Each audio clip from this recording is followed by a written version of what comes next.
Dahil sa pagpagdustain kayo, nagdulot ng alinlangan ng reliyon sa krimen ibinibintang sa inyo.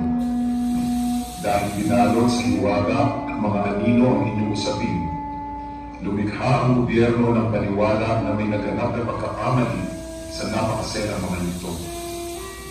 Hanggang hindi malinaw na may makikita ang inyong pagkasangkot sa kabuluhang kabitenyo, mga bayani man kayo o hindi, itinagulig man ninyo o hindi ang nakaisipan ukol sa katarungan at kalayaan.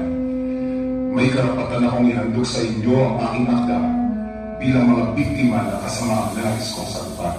In nomine Patris et Filii Spiritus Sancti.